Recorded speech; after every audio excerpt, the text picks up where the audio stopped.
Mesdames et messieurs, bonjour. Vous êtes sur CGTN français pour cette émission spéciale consacrée au 90e anniversaire de la création de l'Armée populaire de libération de Chine. Pour fêter ce grand événement, de nombreuses célébrations ont été organisées et aujourd'hui, nous allons suivre de près l'un des plus importants événements, le défilé militaire organisé en Mongolie intérieure. Et sur le plateau avec nous, notre invité, M. Xu Tiebing. Bonjour monsieur. Bonjour. Vous êtes professeur en relations internationales à l'Université de communication de Chine. Merci d'être avec nous. Merci. Établie en 1927, l'APL a parcouru un chemin ardu mais glorieux. Au musée militaire et de la Révolution du peuple chinois de Beijing, plus de 1300 objets historiques y sont présentés et 500 d'entre eux le sont pour la première fois aux yeux du grand public. Ces objets nous retracent les étapes de la fondation de l'APL et le temps où elle a hérité de son nom officiel. Ce pistolet M1896 à canon court a appartenu à Zhu De, le dirigeant principal du soulèvement de Nanchang. Après la Révolution, Zhu De a inscrit 10 sur cette arme à feu pour marquer la fin de la campagne. Le soulèvement de Nanchang est la première étape marquant l'indépendance du Parti communiste chinois en tant que leader de la révolution militaire. Ce pistolet est une preuve importante de cet incident et un témoin de la fondation de l'armée populaire par le PCC. Voilà pourquoi nous l'exposons seul. Certains objets personnels ayant appartenu aux héros de l'APL sont également présentés. Parmi eux, le sceau privé du général Yang Jingyu qui a sacrifié sa vie pendant un siège lors de la guerre de résistance contre l'agression japonaise. Yang Jingyu est mort en février 1940. Les agresseurs ont pillé tous ses effets personnels, excepté ce sceau. C'est un agriculteur qui l'a trouvé dans son champ en 1967 et qui l'a remis au musée militaire. Cet objet est considéré comme le symbole de l'acharnement du général Yang dans la lutte contre l'agression japonaise dans le champ de bataille du nord-est de la Chine. L'ordre de fonder l'armée de terre dans les régions frontalières entre les provinces du Shanxi, du Gansu et du Ningxia a été promulgué le 10 février 1947. C'était la première fois que Zhu De donnait un ordre en tant que commandant en chef de l'APL aux côtés de Mao Zedong et Liu Shaoqi. Ce jour-là, l'armée chinoise reçut son nom officiel. Cet ordre constituait la nouvelle mission de l'APL, chasser tous les ennemis japonais hors de Chine, et plus important encore, libérer le pays tout entier. L'armée chinoise a subi une série de réformes depuis sa création il y a 90 ans. Aujourd'hui, l'armée populaire de libération est une force de combat moderne avec des capacités de combat conjointes. Un aboutissement en partie dû aux réformes militaires qui ont eu lieu au cours de ces 2 dernières années. La Commission militaire centrale de Chine a présenté un plan concernant les dernières réformes militaires du pays lors d'une réunion de travail en novembre 2015. Les changements englobent le service militaire de l'armée populaire de libération, sa chaîne de commandement et les théâtres de commandement. Les projets visant à élargir et moderniser les secteurs du service militaire étaient un élément central des réformes. Aujourd'hui, l'APL dispose de 5 secteurs de service militaire, une force terrestre, la marine, l'armée de l'air, les forces roquettes et une équipe de soutien stratégique. L'équipe de soutien stratégique de l'APL est entièrement nouvelle, alors que ces forces roquettes se sont développées à partir du 2e corps d'artillerie. La chaîne de commandement de l'APL a également été restructurée pour améliorer l'efficacité et le partage de l'information. Les 4 sièges généraux de l'armée ont été divisés en 15 départements fonctionnels au sein de la Commission militaire centrale. Au lieu des 7 régions militaires, l'APL compte maintenant 5 théâtres de commandement. Chacun d'entre eux se concentre sur le combat et a la responsabilité de faire face aux menaces de sécurité dans ses domaines stratégiques respectifs. Ces réformes militaires audacieuses et novatrices ont transformé l'APL en une force de combat plus mobile et efficace avec des capacités de combat conjointes. Les forces d'opération spéciales de l'Armée populaire de libération, ou bien FOS, sont une branche de la force terrestre de l'APL. Elles sont spécialisées dans les interventions rapides prêtes au combat pour une zone de guerre limitée et comportent des branches pour les opérations de commando, de contre-terrorisme et de collecte de renseignements. Au début de cette année, Ramping de CGTN a obtenu un accès exclusif à l'une des unités des FOS de l'armée dans le théâtre d'opération du Nord afin de nous donner un petit aperçu des réformes de l'APL. Entraînement extraordinaire pour une force d'élite et intelligente. Voici les soldats des FOS de l'APL. Tout est basé sur ce dont on a besoin pour une guerre moderne. Ces manœuvres et ces exercices d'assaut sont les bases d'une opération conjointe. Après un entraînement intensif et difficile de 12 ans, je suis devenu courageux et persévérant. C'est la transformation la plus importante pour moi. Il y a dans le groupe de sélection original pour le FOS plus de 100 soldats, mais après l'entraînement, il n'en restait que 30 qualifiés. J'étais l'un d'eux. J'ai pu rester dans l'unité grâce à ma persévérance et mon travail. L'unité de Jashi Muga est passée du niveau d'infanterie à celle de brigade à la fin de 2013. Cela fait partie des réformes pour créer une force terrestre qualifiée pour la guerre moderne. Au cours de ces dernières années, il y a eu beaucoup de changements avec le but de transformer une unité en une unité plus qualifiée pour les combats actuels. Par exemple, nous n'avions jamais fait d'entraînement à minuit pour la conduite, la navigation, la plongée, le parachutisme avec des armes.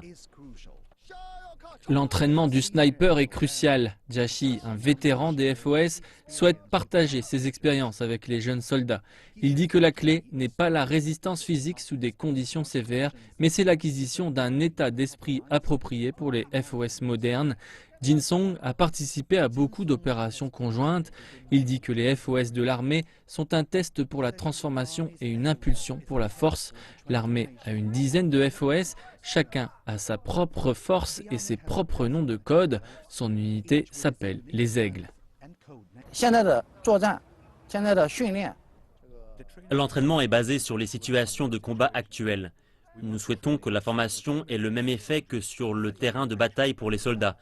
Cela pour minimiser la différence entre les situations d'entraînement et de combat réel pour les forces des FOS qui n'ont pas eu de tests réels de guerre. Nous plaçons une grande importance à l'entraînement pour les opérations conjointes également. Nous avons mené de nombreux exercices conjoints ces dernières années avec les forces aériennes et navales. Les unités chinoises des FOS sont relativement jeunes et disposent des connaissances des unités précédentes. En tant que nouveau type d'unité, elles ont la priorité pour le développement. Les FOS existent dans chaque théâtre d'opération ainsi que dans la marine et la force aérienne. Ces soldats ont réalisé une performance excellente dans les compétitions internationales. Ils ont montré leur capacité dans de nombreuses missions, mais beaucoup pensent que la vraie transformation aura lieu dans les prochaines années. Plus de cette année, la Chine a dévoilé son premier porte-avions fabriqué dans le pays. Cet événement a eu lieu après 4 ans de développement à la fin avril et dans la ville de Dalian qui se trouve dans la province du Liaoning dans le nord-est de la Chine. Les experts disent que le navire de guerre jouera un rôle spécial dans les approches stratégiques de la région Asie-Pacifique. Et examinons maintenant de plus près le porte-avions et son impact sur la transformation de l'ensemble de la marine chinoise.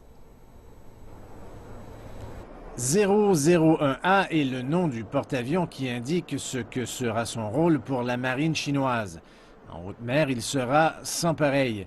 Lancé quelques jours après le 68e anniversaire de la fondation de la marine de l'Armée populaire de libération, le porte-avions devrait être formellement en service dès 2020. Le 001A est amarré au port de Qingdao, dans la province du Shandong. Il mesure 302 mètres de long, 70,5 mètres de large, avec un déplacement d'environ 50 000 tonnes. Il portera l'avion chinois de combat multirôle J-15. C'est une version grandement améliorée du premier porte-avions chinois Liaoning, qui est un navire de guerre de l'époque soviétique. Le nouveau porte-avions a un îlot plus court, un hangar plus grand et un plus grand poste de pilotage. La Chine a commencé à construire le 001A en novembre 2013. Il s'agit du navire de surface le plus grand et le plus sophistiqué que la Chine ait jamais construit. C'est une étape importante dans la modernisation de la marine chinoise. La Chine veut devenir une puissance maritime. Le nouveau navire révèle les mesures importantes que la Chine a adoptées pour transformer son armée, pour surveiller les côtes du pays et prendre une plus grande responsabilité en haute mer. L'armée populaire de libération a établi une base de soutien logistique à Djibouti, en Afrique de l'Est. Beijing a envoyé du personnel militaire dans ce pays côtier. La base sera notamment utilisée pour faciliter les opérations à l'étranger, y compris la coopération militaire, les sauvetages d'urgence, la protection des Chinois d'outre-mer, ainsi que le maintien de la sécurité des voies maritimes stratégiques internationales. Les militaires chinois se dirigent vers Djibouti. Plus tôt ce mois-ci, ils ont embarqué sur des navires qui ont quitté la province du Guangdong dans le sud de la Chine pour s'engager dans une nouvelle voie pour l'armée chinoise à l'étranger. L'établissement de la base aidera les missions d'accompagnement des navires chinois dans le golfe d'Aden et en Somalie, ainsi que les obligations internationales telles que les missions humanitaires de sauvetage. Elle stimule également le développement social et économique de Djibouti. L'objectif de la base, aider les efforts humanitaires et de maintien de la paix en Afrique et en Asie de l'Ouest. La Chine sera également en mesure de participer aux missions de sauvetage et aux exercices navals. Beijing souligne que ce sera une installation de soutien pour aider à établir la sécurité dans la région. Cela aide la Chine à continuer d'apporter une contribution encore plus grande à la paix et à la stabilité de l'Afrique et du reste du monde. La base fait partie de la présence croissante de la Chine sur le continent. La Chine est l'un des plus grands fournisseurs de soldats de maintien de la paix de l'ONU en Afrique. Dans le cadre d'une décision importante en 2015, le président Xi Jinping a annoncé que la Chine mettrait en place une force permanente de maintien de la paix de 8000 soldats et a promis 100 millions de dollars à l'Union africaine. L'Afrique a les plus grands besoins pour le maintien de la paix. À long terme, la communauté internationale et l'ONU devraient soutenir les pays africains en augmentant leur propre capacité à maintenir la paix et la stabilité, afin que les problèmes africains puissent être abordés de manière africaine. Depuis plusieurs années, les militaires chinois ont également contribué aux efforts de lutte contre le piratage au large des côtes de la Somalie et ont envoyé des équipes médicales militaires dans des pays ravagés par le virus Ebola.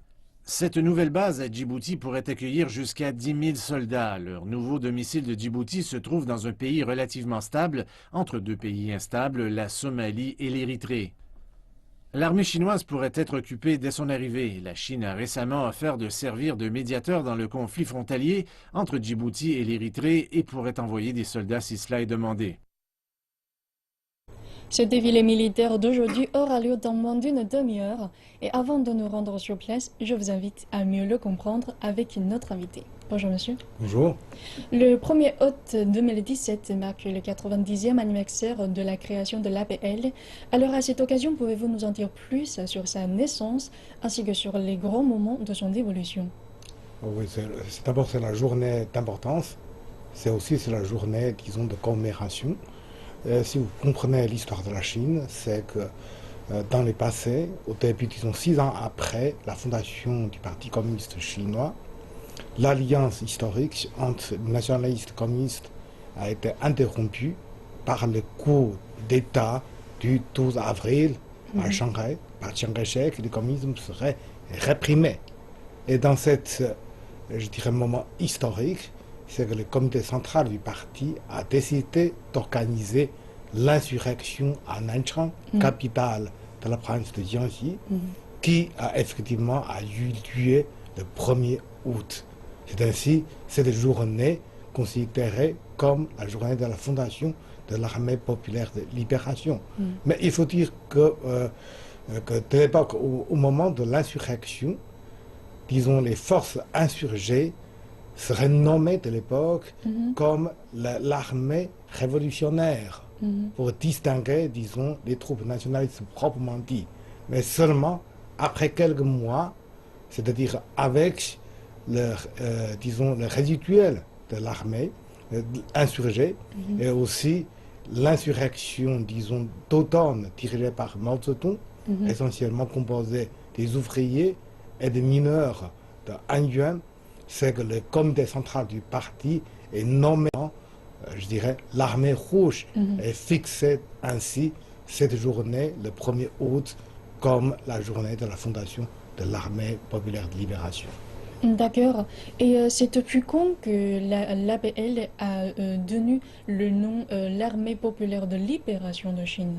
C'est-à-dire, comme on dit, disons à la fin 28 et au début, à la fin de 27 et au début des années, disons 28, les forces, disons, dirigées par les communistes s'appellent tous l'armée rouge. Oui. Ça durait à peu près 10 ans, c'est-à-dire dans la deuxième guerre civile, entre, je dirais, les nationalistes et les communistes. Et après, c'est devant l'invasion japonaise. Alors, il y a une nouvelle coalition, le Front uni, entre les deux frères ennemis, nationalistes et communistes. Ainsi, les troupes dirigées sous les partis communistes se divisent en deux parties. Un nouvel corps, 8e corps d'armée, et la nouvelle armée, 4e armée. Ça durait encore, disons, à peu près 9 ans. Et après la victoire contre les Japonais, après l'échec de négociations à Chongqing entre les communistes et les nationalistes, Chiang Kai-shek a lancé la guerre nouvelle. C'est ainsi dans cette circonstance que la commission militaire du Parti communiste a unifié l'appellation des troupes sous sa commande, c'est en 1947. C'est-à-dire, je dirais, 20 ans après l'insurrection, qu'on a ainsi le nom unifié qui est utilisé jusqu'à aujourd'hui. C'est vraiment un parcours assez ardu. Alors, depuis sa création en 1927, 90 ans se sont déjà découlés. Alors, quelle est la situation actuelle de l'APL, par exemple, la place et le rang de cette armée au plan militaire effectif, ainsi que ses armements de pointe et ses dépenses de défense? En gros, on peut diviser, disons, les trois périodes. Avant, disons, la fondation de la République populaire de Chine, c'était surtout chasser l'envahisseur étranger, essentiellement militaristes japonais. Et bien sûr, la guerre contre les nationalistes pour fonder la nouvelle République. Et après, pendant la deuxième période, je dirais c'est la défense des frontières nationales. On sait, par exemple, mais aussi soutien aux alliés stratégiques. On se souvient de la guerre de Corée. On se souvient, par exemple, la guerre ou la riposte contre l'envahisseur indien. Et au début des années 40, je dirais, il y a aussi une période de conflit avec le Vietnam. Mais en gros, je dirais que lié avec la maturité et les conditions, disons, matérielles, l'armée nationale reste essentiellement défensive. Et que du point de vue de l'équipement, c'est assez limité. Mais tout de même, on a, dès les années 50, avait fait importer, je dirais, certains matériaux, équipements venus de l'Union soviétique. Et après la rupture entre les deux pays, on commence à s'organiser plutôt dans autoproduction, auto-organisation. Mais c'est essentiellement pendant la période de réforme qu'on a fait vraiment, je dirais, la démarche de la modernité de l'armée, liée avec la modernisation, projet de modernisation de l'industrie informatique, technologique et agricole. C'est surtout à cette période-là, je dirais que l'armée s'est modernisée tout en réduisant sa dimension, disons, quantitative. On le sait par exemple au début des années 50, c'est-à-dire tout de suite après la victoire, l'armée populaire de libération avait grosso modo un effectif à peu près 6 millions. Et après, il y a réduction et de nouveau augmenté lié avec l'engagement de la Chine dans la guerre de Corée. Et après, de nouveau, je dirais, réduction, mais au début, disons, à la fin des années 60 et au début des années 70, avec la tension avec Moscou, qu'on a une tâche d'urgence de renforcer la défense. Et à ce moment-là, l'armée, disons, effective de l'armée nationale a une fois de plus gonflé, qui dépasse le chiffre de 6 millions. 6 millions, mais ce n'est pas trop longtemps. Il faut dire d'abord, 6 millions, ce n'est pas seulement les soldats. De l'époque, on le sait, beaucoup de tâches, disons, logistiques, constructives, a été chargées, distribuées à l'armée. Des missions non-combat. Voilà, le non-combat. Et après la fin de la révolution culturelle, après la réforme, et Deng Xiaoping a lancé de nouveau cette réduction effective, c'est-à-dire de 6 millions vers 4 millions, 3 millions, disons, grand coût de réduction pour arriver aujourd'hui à peu près 2 200 000 effectifs dans l'armée. Et ce chiffre des effectifs est-il assez nombreux ou énorme par rapport à d'autres puissances militaires mondiales? Je dirais que si on prend non seulement, disons, comparer la dimension du pays, mais on pense aussi la longueur des frontières. Oui. L'Union soviétique et aujourd'hui la Fédération Russie, avec un effectif assez proportionnellement assez élevé quand on pense par exemple surtout ces frontières les plus longues dans le monde. Oui. Et les États-Unis avaient un effectif aussi gonflé proportionnellement, mais je dirais lié fortement avec ces engagements, les engagements disons, global et international.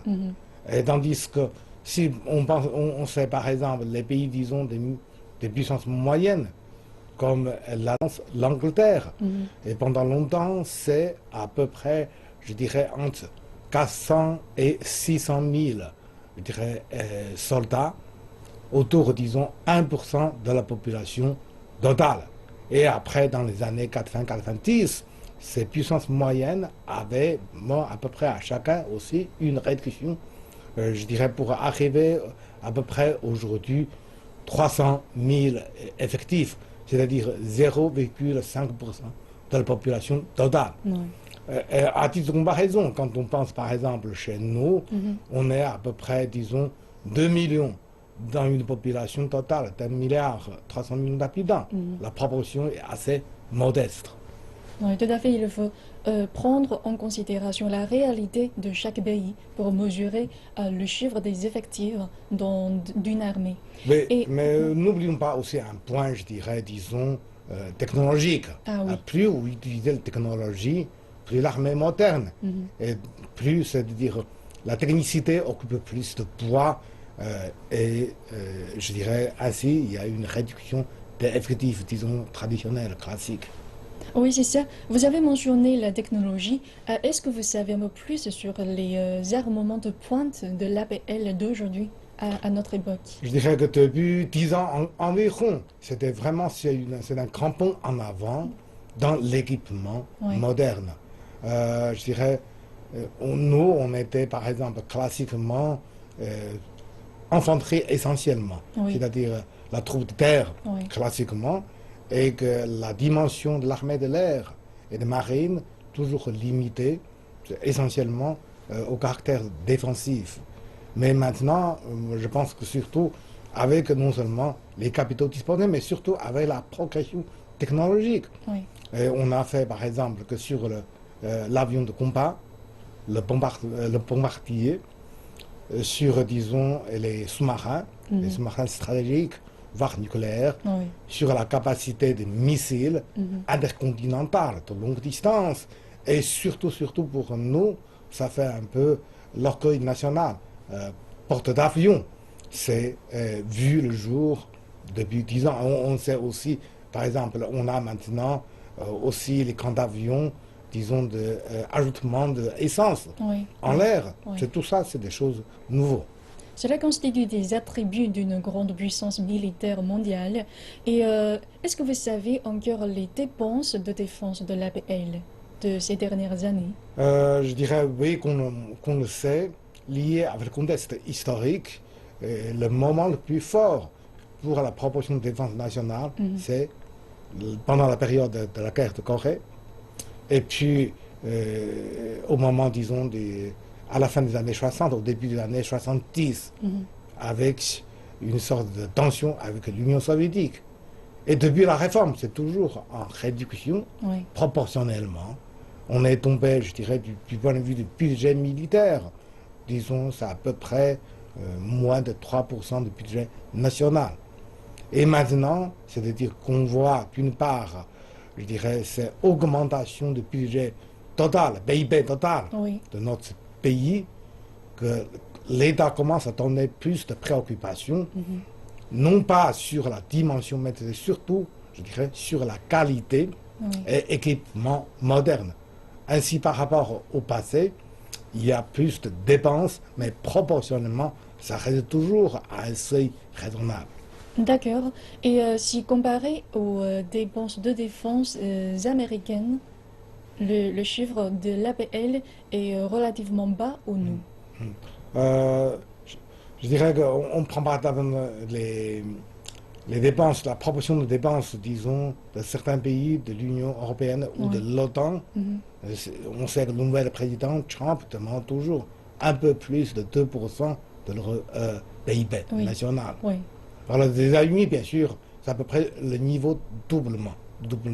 Nous, on est un peu entre les deux. D'accord.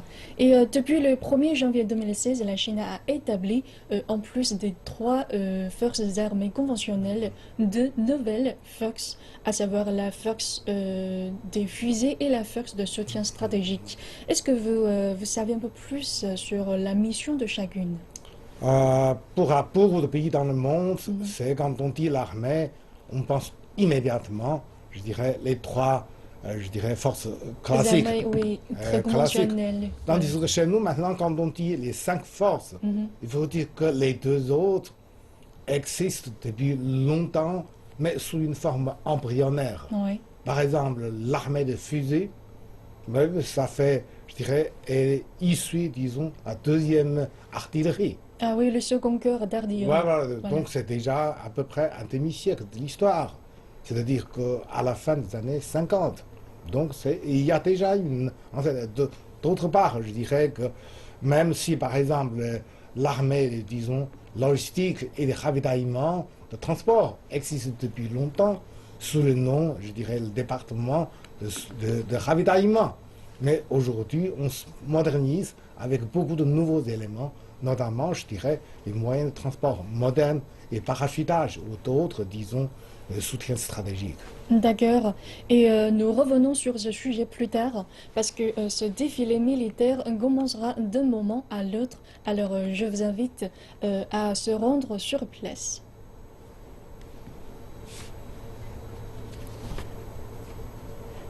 Et avant de se rendre sur place, je suis encore curieuse sur les missions des 2 nouvelles forces.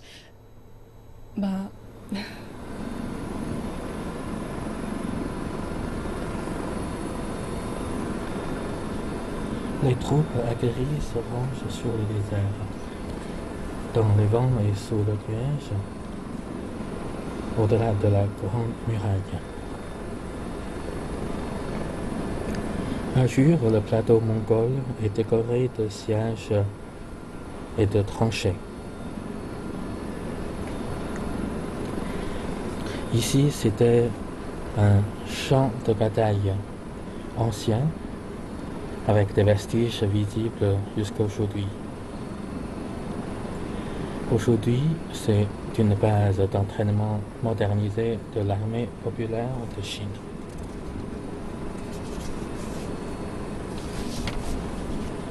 Depuis l'Antiquité, l'innovation l'emporte toujours sur la conservation dans les guerres. Les troupes héroïques viennent s'entraîner à tour de rôle pour améliorer leurs compétences dans les exercices de combat à balles réelles et dans des conditions réelles de guerre. Elles s'innovent pour s'imposer dans les guerres modernes. Ces campements ont été divisés par un artère. D'un côté, les casernes, de l'autre, les hangars de d'équipement.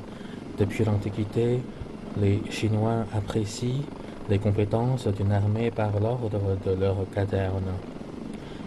Dans l'Antiquité chinoise, il y a les casernes Siléo et aujourd'hui, nous avons la base de Jure, bien ordonnée, qui accueille des talents militaires. Aujourd'hui, les troupes qui s'entraînent à Jure, fort d'une gloire de 80 10 ans porte les responsabilités de rendre encore puissante notre force militaire. Elles sont réunies ici pour être passées en revue par le parti et le peuple, par le président Xi Jinping. Et ils vont jurer devant le parti et le peuple d'obéir aux ordres du parti, de vaincre dans les batailles et être bien disciplinés.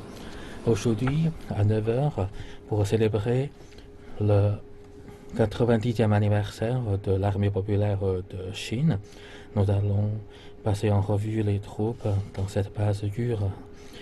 Et il s'agit de la toute première parade militaire spécialement organisée pour fêter la fête de naissance de l'armée populaire de Chine. Et les troupes vont montrer leurs compétences depuis la réforme profonde et réelle de la défense nationale et de militaire. Je déclare commence la parade militaire célébrant le 90e anniversaire de l'armée populaire de Chine. Je vous prie de vous lever pour le drapeau national et l'hymne national.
Les gérateurs en position.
Camarades présidents, les troupes participant à la parade militaire sont prêtes pour être passées en revue. Le commandant de cette parade militaire et commandant du théâtre central Tanwego, commençons.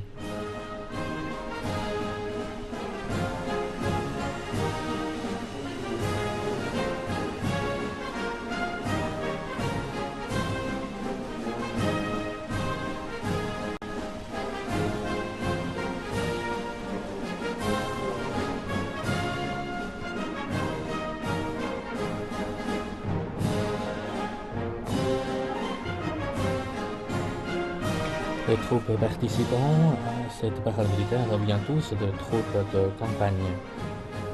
Les officiers et les combattants montrent leur capacité réelle.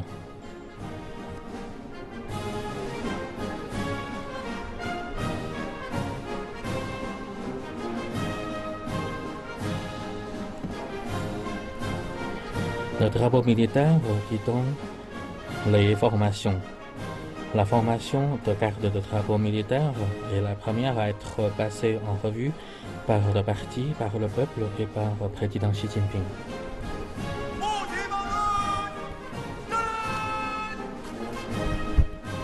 La formation de garde de drapeau militaire. Bonjour camarades. Bonjour président. Vous avez bien travaillé au service du peuple.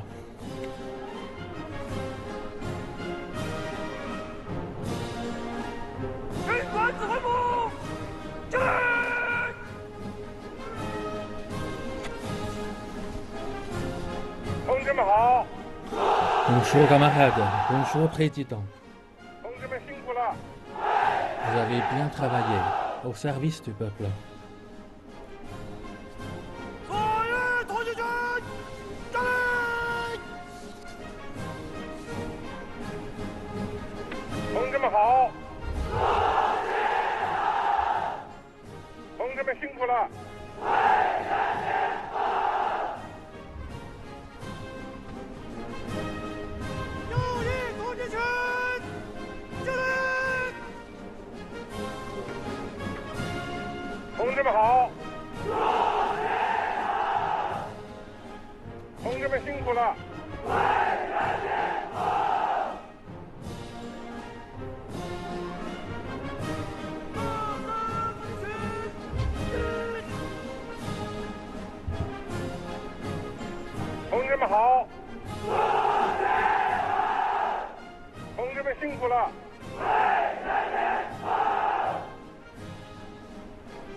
同志们好！同志们辛苦了！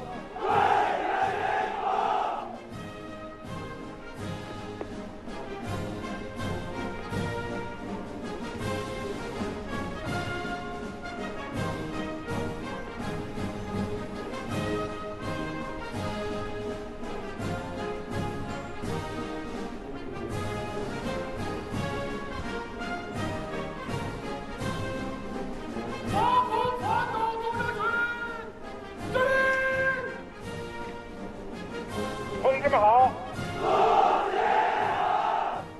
同志们辛苦了！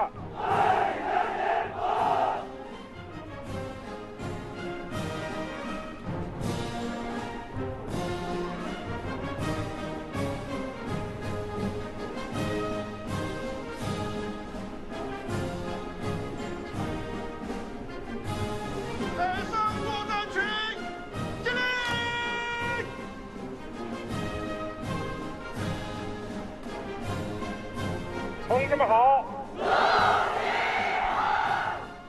同志们辛苦了！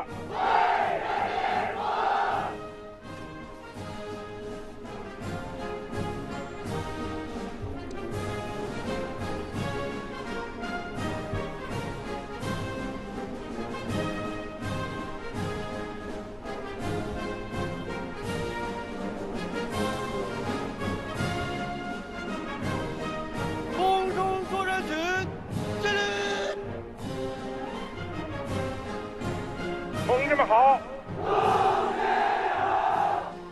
同志们辛苦了！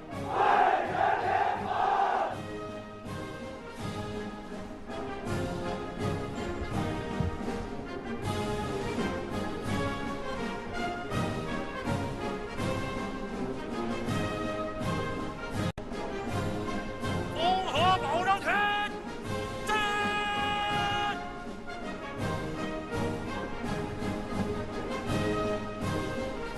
同志们好！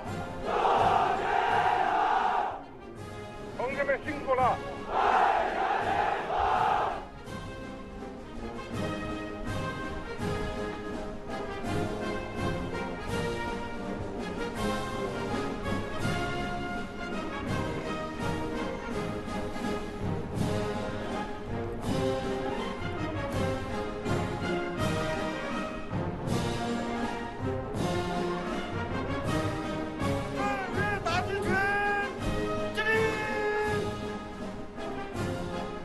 同志们好！同志们辛苦了！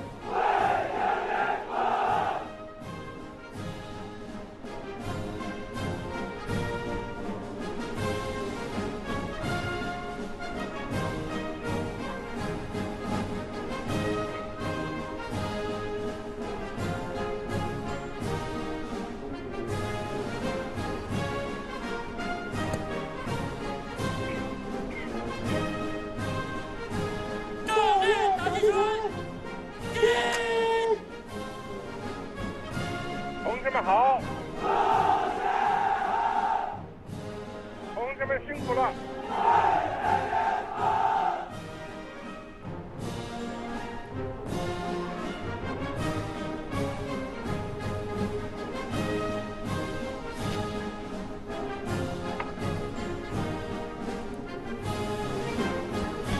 ！Un adage chinois dit un grand pays. Pélican si les pélicans, et font très certainement. Un pays qui oublie la guerre dans la paix, connaître de danger. Il s'agit d'une vérité, fort d'un paysage pittoresque et d'une civilisation brillante, la Chine se prospère.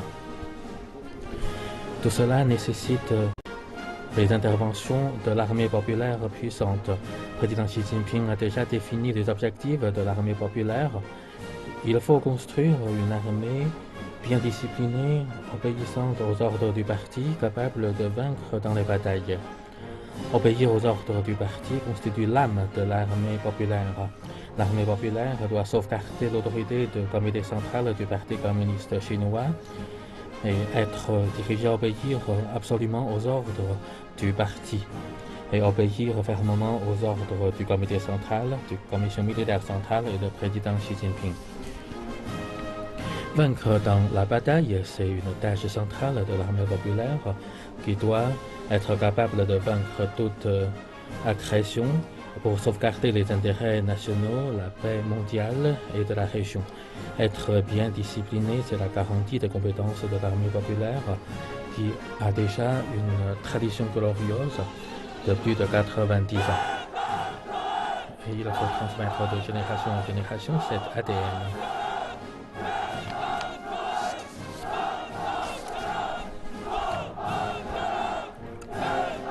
Obéir aux ordres du parti, pouvoir vaincre la bataille, être bien discipliné.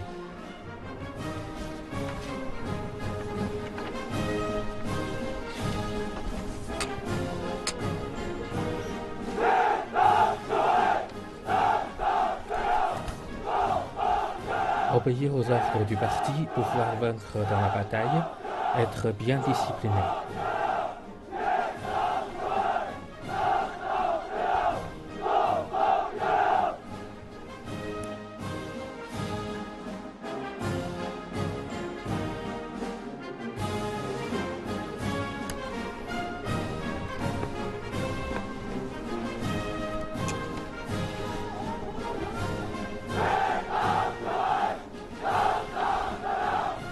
Obéir aux ordres du parti, pouvoir vaincre dans la bataille, être bien discipliné.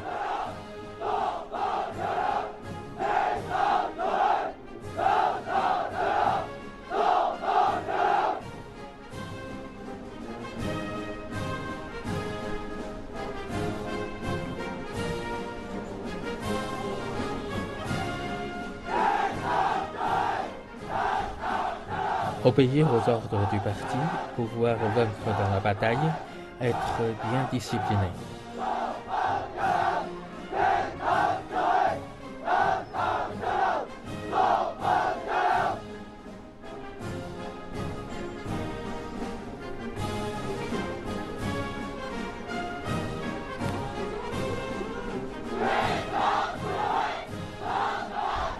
Obéir aux ordres du parti, pouvoir vaincre dans les batailles, être bien discipliné.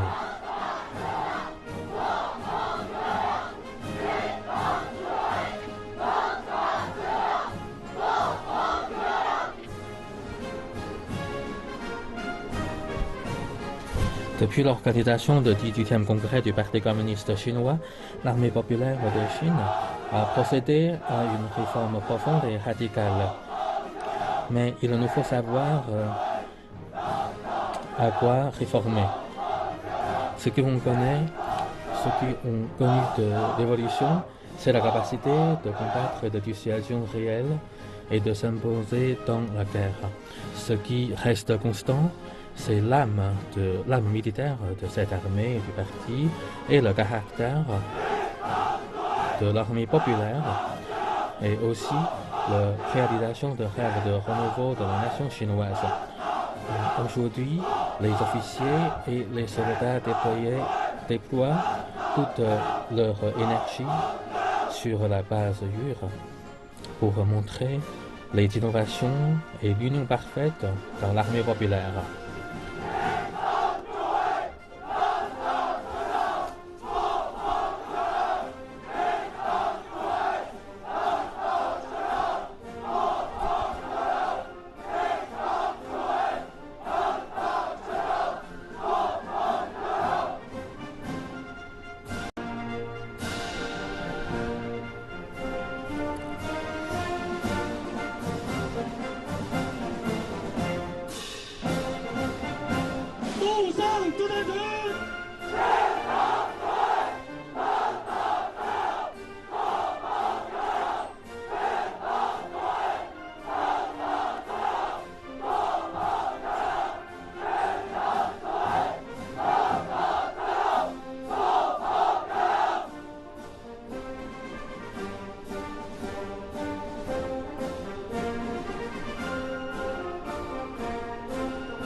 traversant les combats et les brillantes années, une armée glorieuse, née dans des combats d'une âpre des liens, une armée de premier rang, forte d'une histoire glorieuse, en transmettant les ADN révolutionnaires, l'armée chinoise déploie des efforts pour rendre la patrie et l'armée plus puissantes.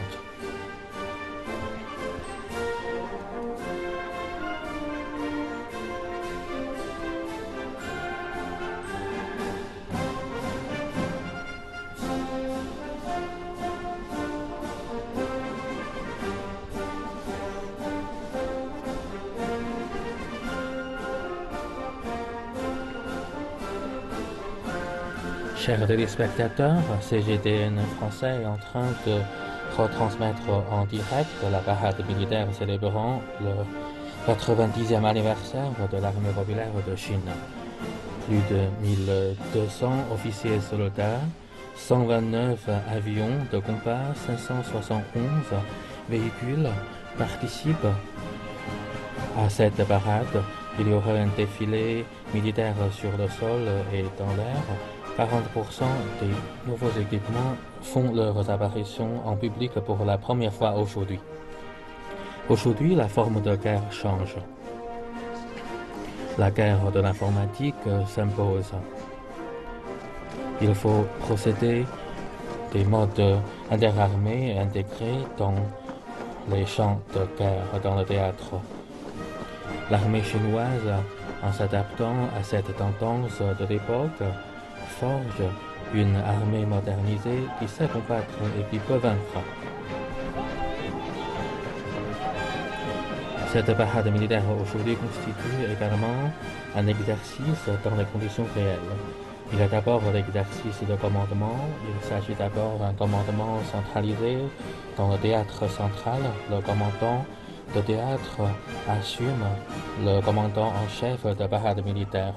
Et il s'agit également d'un exercice de formation des troupes. Aujourd'hui, dans la parade militaire, ce ne sont plus des formations de démonstration, mais la formation qui peut livrer directement dans les batailles. Et il s'agit également d'un exercice de logistique, puisque plus de 10 000 personnes participent à cette parade avec beaucoup d'équipements. Il faut procéder aux entretiens et à l'utilisation de ces équipements. À l'issue de l'entraînement dur, les troupes participent à la parade d'aujourd'hui, montrent leur capacité à accomplir les missions à la patrie et au peuple.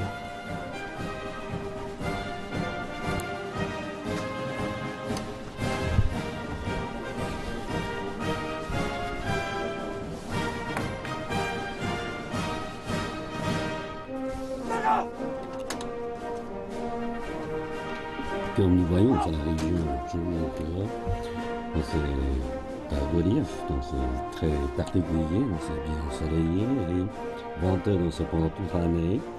Nous sommes maintenant dans un paysage frontalier, c'est couvert, c'est désert, donc c'est jaune, et nous sommes aussi dans une ambiance. C'est des mouvements des trois armées comme une grande scène impressionnante. Nous sommes dans une atmosphère d'entraînement intensif, à la différence. Vous l'avez vu, depuis l'année 2014, cette base d'entraînement, nous avons constitué une troupe plus spéciale, plusieurs troupes rouges qui ont commencé à faire des entraînements intensifs, sans scénario et anti-préparation. Dans ce cas, aujourd'hui, nous avons cette parade ici, c'est pour montrer ce nouveau paysage, fruit dans ces récents de la réforme de l'armée et aussi dans celle de la révolution intégrale et révolutionnaire de toute armée. C'est le 1er mai, à l'aube, il y a plus de 90 ans, dans la ville de Nanchang. C'est le premier coup, le PCC s'est doté de sa propre armée et des soldats propres à lui, pour les fers et les montagnes sur la route de la longue marche. Nous avons on fait des efforts successifs pour résister contre la question japonaise, pour combattre les forces en même temps. Et nous avons aussi montré notre force dans la guerre tête à la Corée, dans son pays, que les années de la Constitution jusqu'à la réforme, les partis le PCC, c'est l'armée, c'est pour l'indépendance de la nation, la libération du peuple et la prospérité. Le pays a fait beaucoup de progrès depuis 90 ans sur le drapeau du PCC, avec plus d'efforts. Les tentards du parti, c'est celui de l'armée, l'esprit du parti, c'est celui de l'armée, l'orientation du parti, c'est celle de l'armée. Le parcours dans ce que nous avons fait, montre qu'on n'oublie pas l'esprit initial pour avancer toujours. Depuis notre activité concrète du PCC, le comité central avec à sa tête le secrétaire général, M. Xi Jinping, on a planifié les intérêts de toute la nation pour réaliser le rêve chinois grâce aux efforts.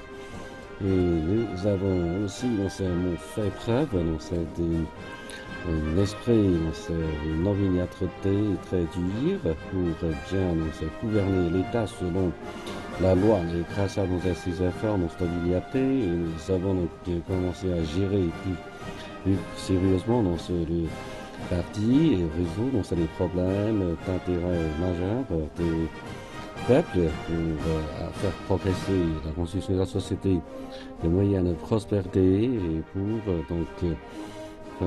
faire avancer cette flotte du socialisme à la chinoise. Et si on veut, notre renforcer l'État, M. François Depend, c'est l'armée. Si on veut stabiliser l'État, M.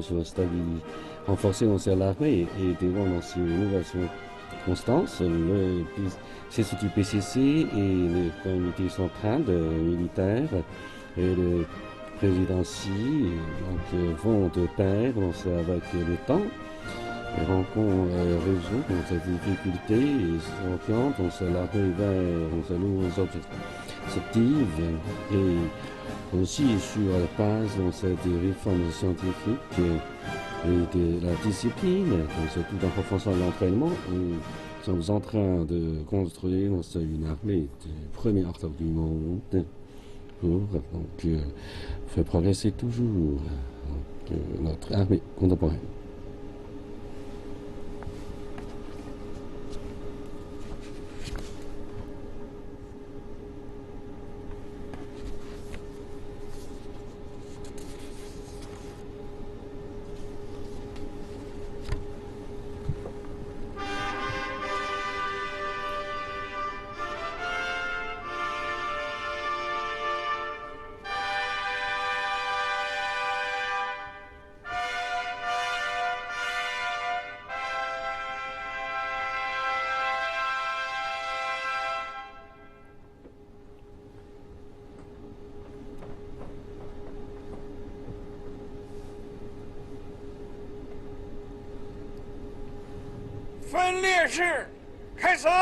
Bon, on commence maintenant les démonstrations des défilés militaires.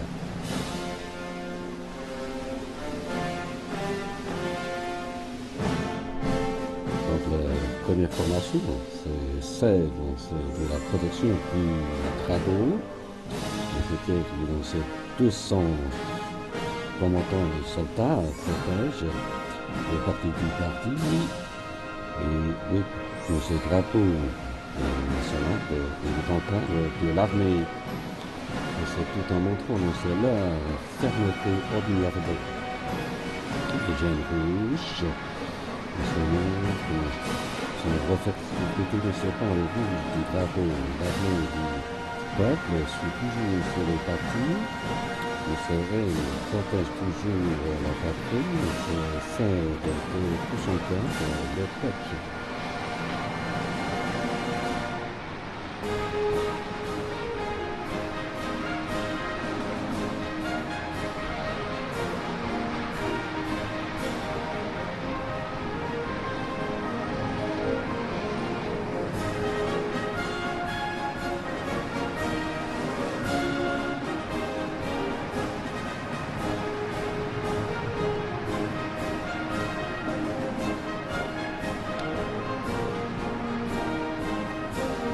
c'est maintenant dans notre ciel bleu de la patrie, voilà, c'est l'escadrille de 17 hélicoptères qui constitue le Carthage, le premier hit chinois qui signifie que c'est le début de la naissance de notre armée. Donc c'est que ce détenteur exprime aussi dans le cartonné historique l'insigne des glorieuses de l'armée. Le drapeau est peint avec du sang et nous raconte l'histoire, c'est de suivre le parti de ce cours, créer le nouveau monde. Aujourd'hui, il faut suivre le PCC pour réaliser le renouveau de la grande nation chinoise. Il faut avancer toujours.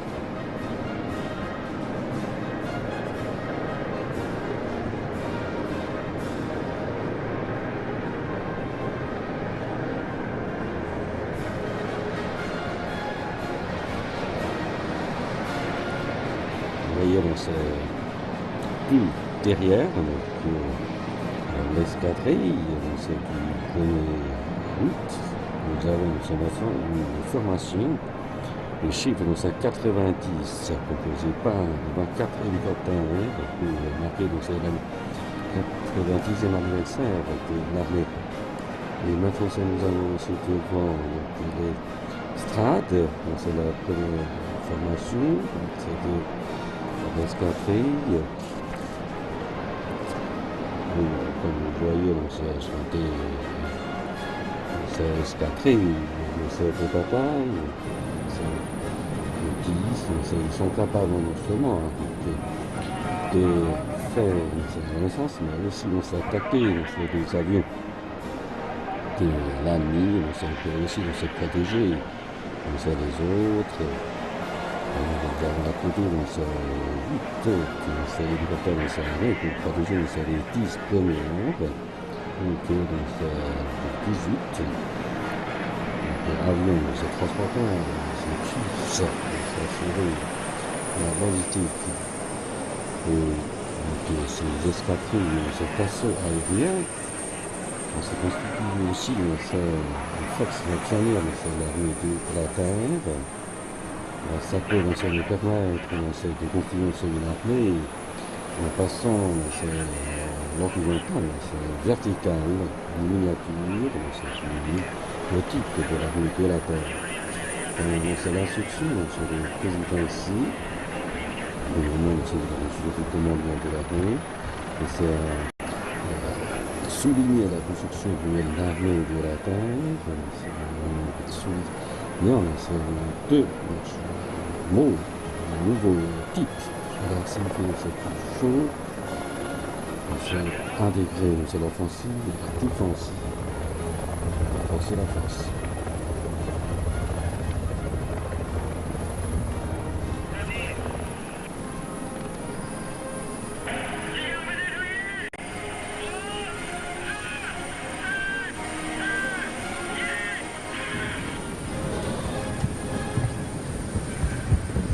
Comme vous voyez, les assauts, les circonstances de la cabine, c'est pour former déjà dans ces préparations à la bataille, les hélicoptères armés assurent une protection aérienne et les autres hélicoptères transporteurs fournissent de l'intendance, transport les invalides. Donc, il faut construire une force verticale très dimensionnelle, très puissante.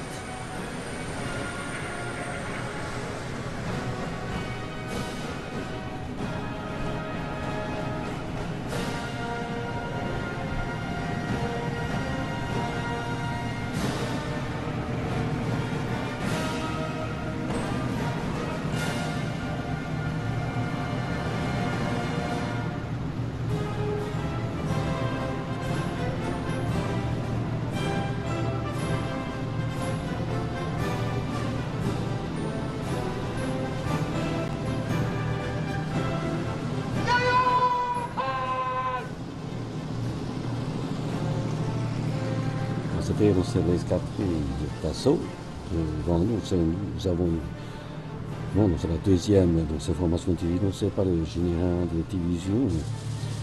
Je suis dans ces ordres. On voit dans ces 22 chars de modèle, dans ce 99 A pour constituer dans une formation, la flèche. Ces chars peuvent bien cibler à une autre diffusion, une précision. Et redire ça c'est une nouvelle génération des chars principaux de combat.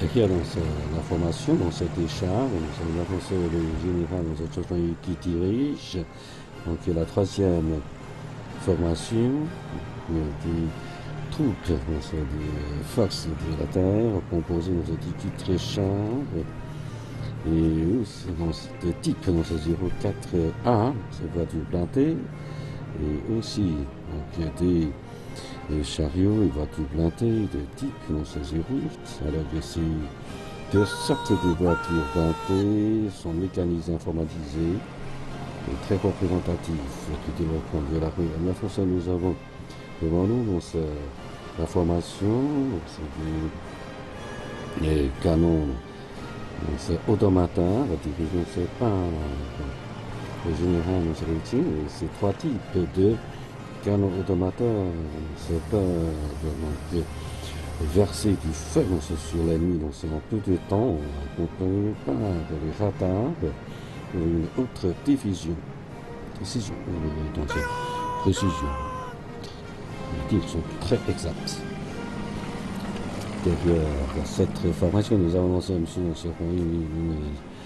générale division, ce qui conduit la formation des missiles anti-chars composés des anti-chars, une flèche rouge 10 pour attaquer les chars, les voitures plantées, les hélicoptères. Voilà dans cette, on peut dire dans ce que les armes seront plantées de la nouvelle génération de notre armée.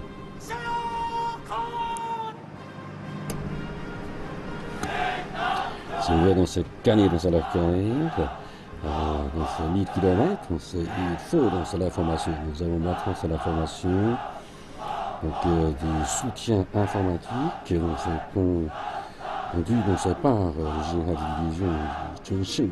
Et pour notre armée puisse gagner la guerre, l'informatisation est une force très importante, même cruciale.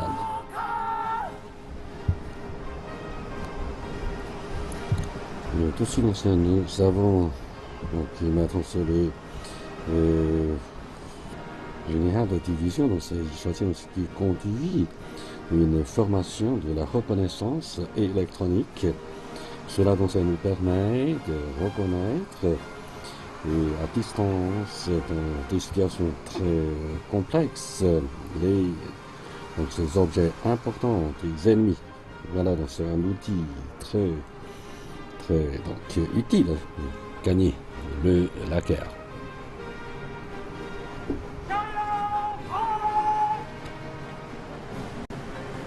Maintenant, c'est la formation des opérations électroniques. Donc, ça continue par M. Charfait.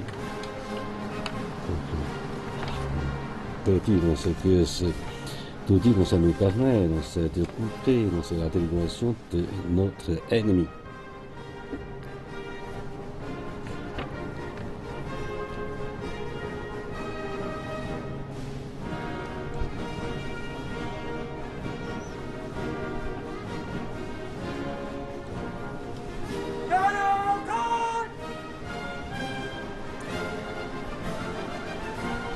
Maintenant, c'est la formation des drones guidée par le général de division Mao Mingrong, composée de drones de brouillage de télécommunication, drones de brouillage de radar et drones de brouillage anti-radiation.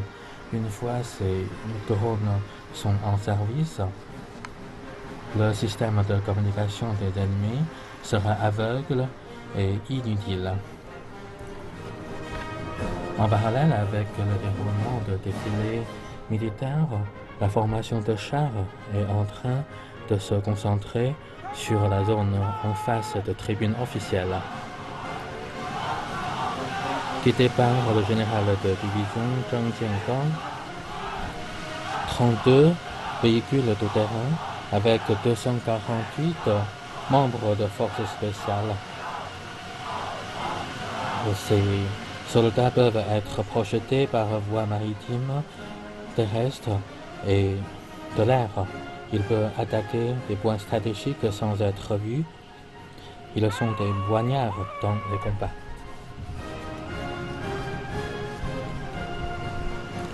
La formation composée de 22 véhicules légers de roues et véhicules d'assaut blindés, guidés par le général de division. La force de combat de force spéciale vient non seulement de la qualité personnelle des soldats, mais aussi de leurs armes spéciales.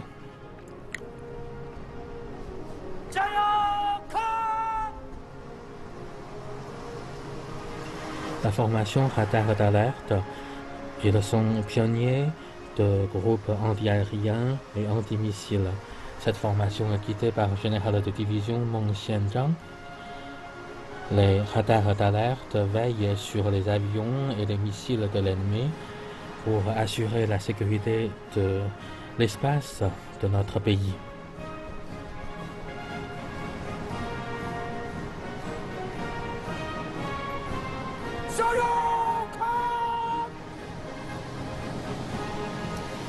La formation de missiles sol-air, guidée par le général de division Liu Mingbo. Cette formation est composée de deux systèmes de l'arme HQ-9B, HQ-22. Il s'agit de deux systèmes de missiles qui présentent une complémentarité qui rend plus dense la maille anti-aérienne.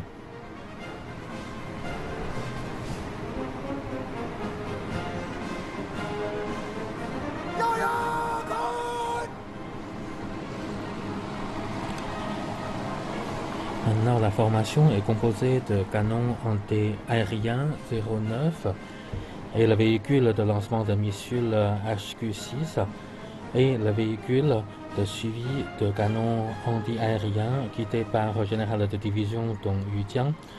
Il s'agit d'un système qui intègre les canons anti-aériens, les missiles sol-air, qui permet une protection globale.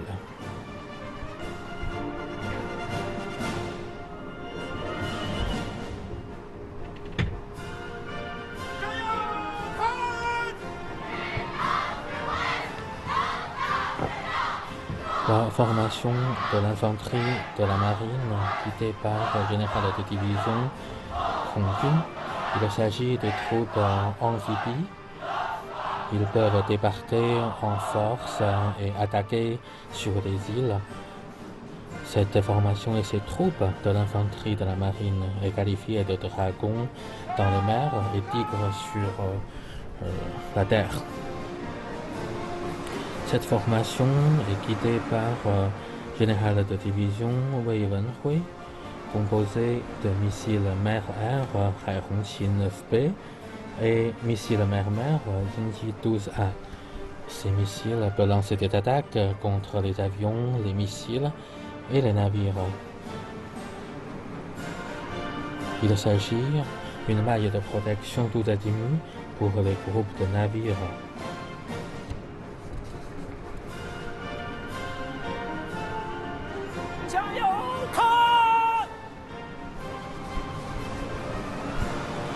Vice-amiral Liu Zizhu, il quitte une formation composée de missiles sol-mer Yingji 83K et Yingji 62A.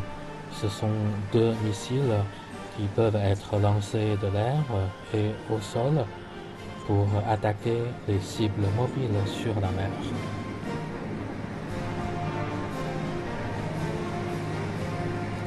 Ceux qui savent attaquer attaquent à partir de l'air. Les échelons des avions guidés par le général de division Charles Yan.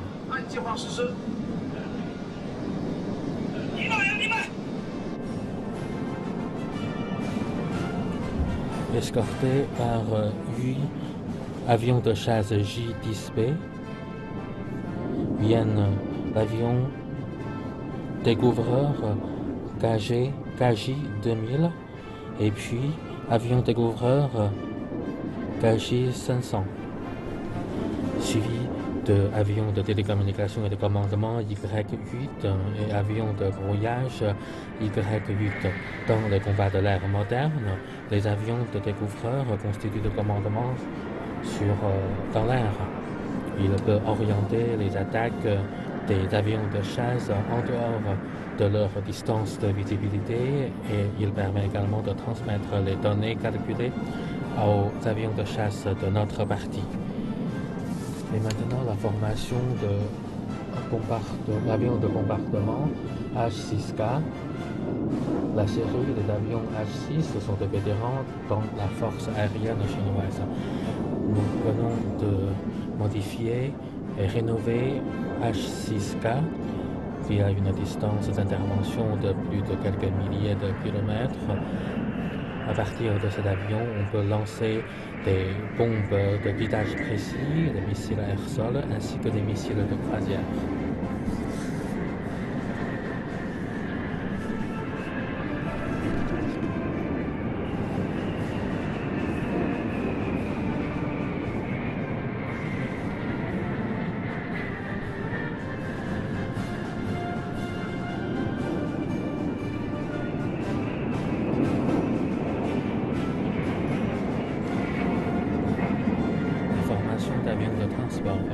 Composé d'un avion Y-20 et 2 avions Y-9. Ce sont des avions Hercule. Le grand avion Y-20 de fabrication nationale vient d'être équipé dans la force aérienne chinoise. Il peut transmettre de troupes importantes dans les théâtres à une distance longue.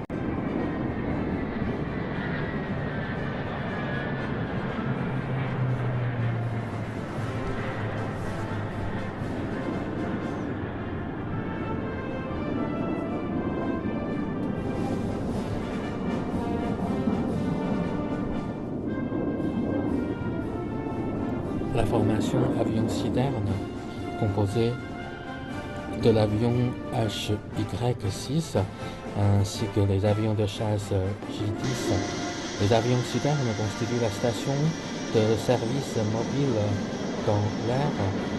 Avec son soutien, les avions de chasse peuvent voler pendant plus longtemps et à une distance plus longue.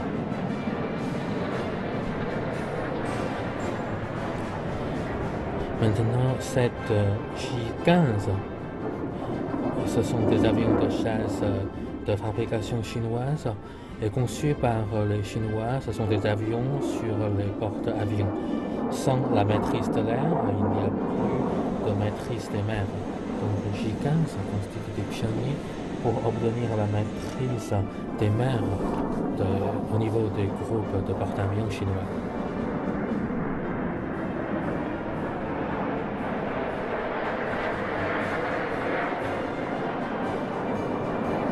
Escadron d'avions de chasse, guidé par l'avion de chasse de la 4e génération supersonique et furtif J-20.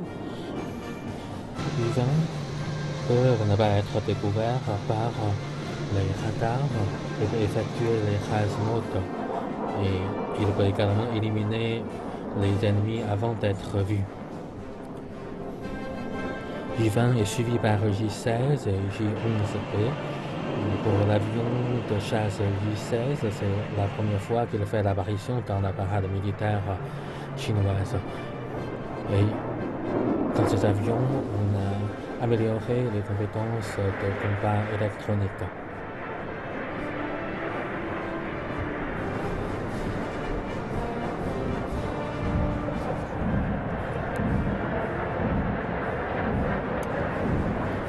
L'avion de chasse J-11B est en train de libérer les bombes ultra rouges de brouillage. C'est pour se protéger contre les attaques de l'ennemi.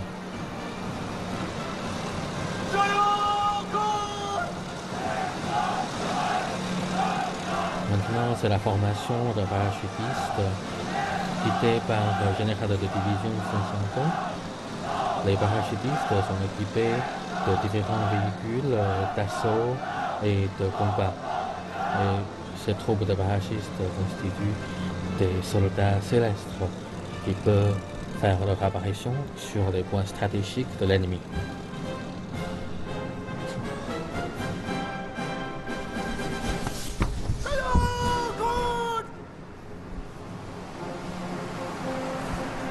Avant de déplacer, c'est la première fois assurer les gens dans les services.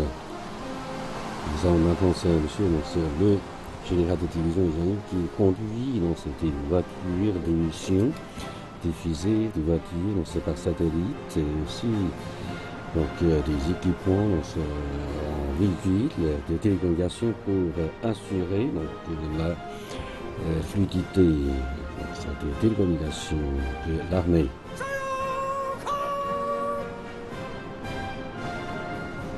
C'est monsieur le général de division de Chichon, ça conduit dans une formation de la garantie des génies, donc c'est composé dans ces équipements et voitures, c'est des génies, dans ces à abattoirs, dans ces anti-mines, donc anti-chimiques, donc biologiques, même nucléaires. Vous savez, grâce à cet équipement, on peut nous protéger contre les pollutions nucléaires et biochimiques. Nous avons maintenant des ambulances, ces camions citernes et une formation qui conduite par le général de télévision de Charon. Il travaille bien dans ce service. C'est une bonne intendance en fournissant le repas chaud, le combustible, le soin invalide. Nous avons aussi monsieur le général de division Fouroy qui conduit une formation, c'était l'équipement composé dans cette voiture, dans ces secours. C'est réparation de l'ambulance, c'est une usine ambulante. Une fois dans ce qu'il va dire, c'est des caves, soit tombant en panne. Donc, ils viennent pour donner secours, pour relancer, pour faire fonctionner les voitures au front. Donc, c'est monsieur le général de division, ça suffit. On se conduit, la formation de la police armée spéciale. Donc cette force, sert une armée très importante, c'est anti-terrorisme, composé des assauts, c'est de l'aide, c'est très dévoué au parti et au peuple.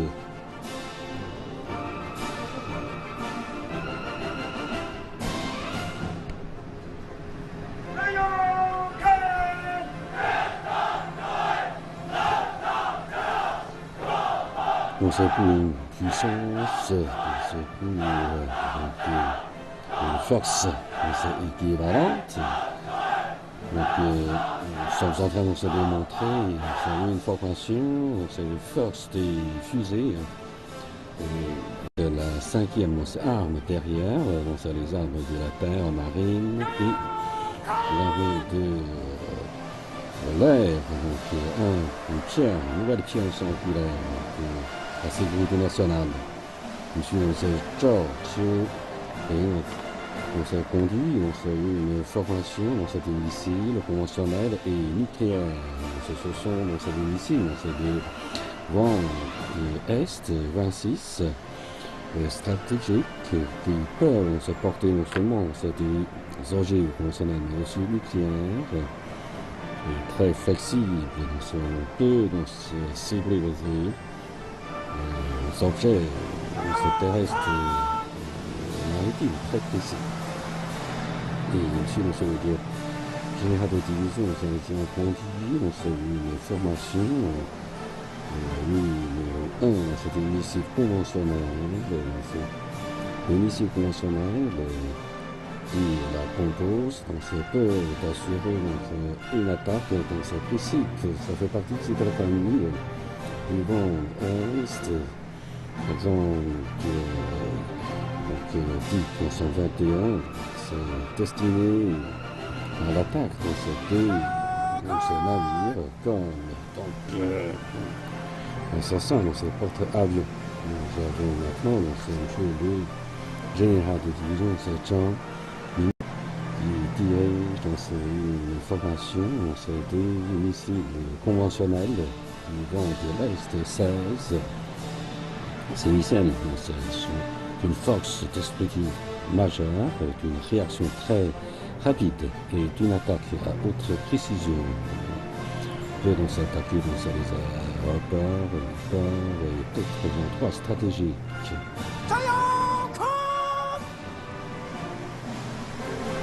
Et enfin, dernière formation, des missiles UTR conduites par le général de division Han Jie-hui. C'est en train de montrer ce type de missiles nucléaires à combustible solide.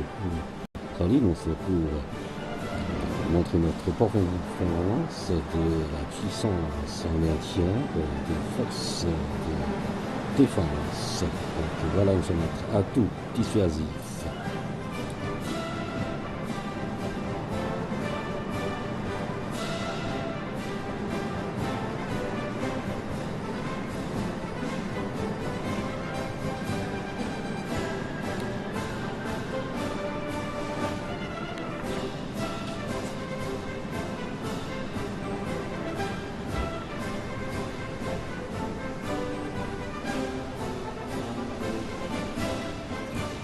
Au fur et à mesure, on fait du passage, on fait des missiles nucléaires, vraiment l'estrade, donc c'est terminé, les démonstrations des défilés.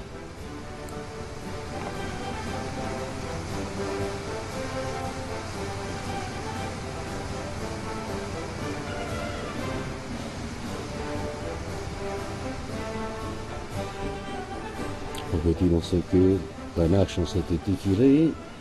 C'est une trace, c'est bien impressionnant de leur démonstration.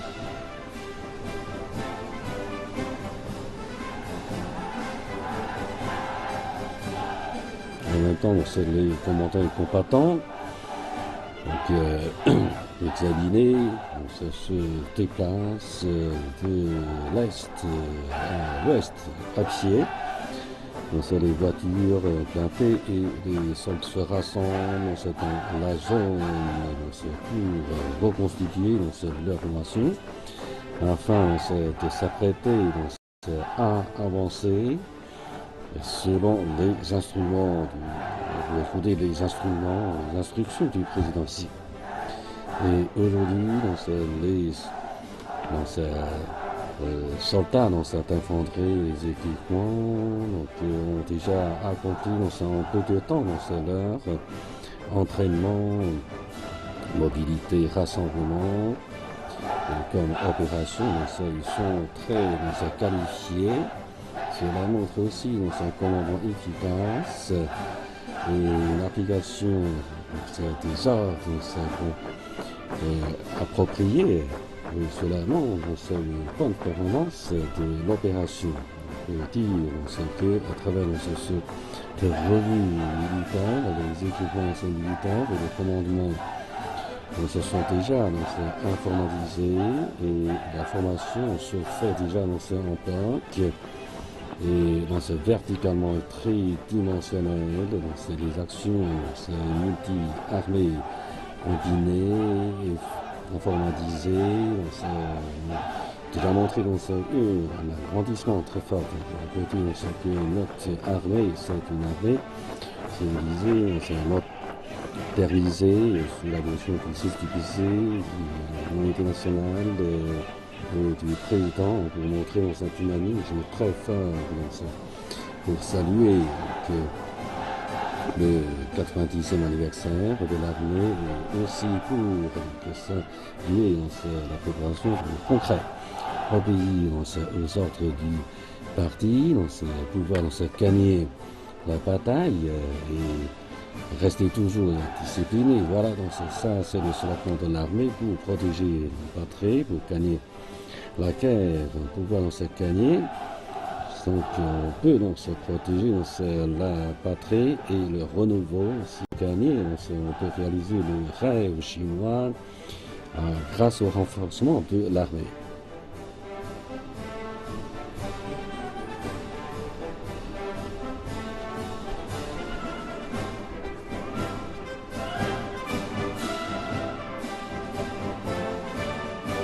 À ce moment-là, les commandants et soldats, restent, sérieux, sont bien armés, sont déjà prêts dans ce désert pour la guerre.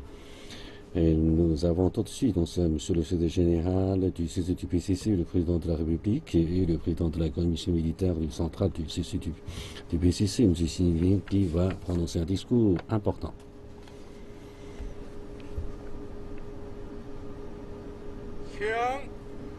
Nous invitons maintenant le secrétaire général du CCTPC, le président de la République et le président du CCTPC, M. Xi Jinping, à prendre un discours important.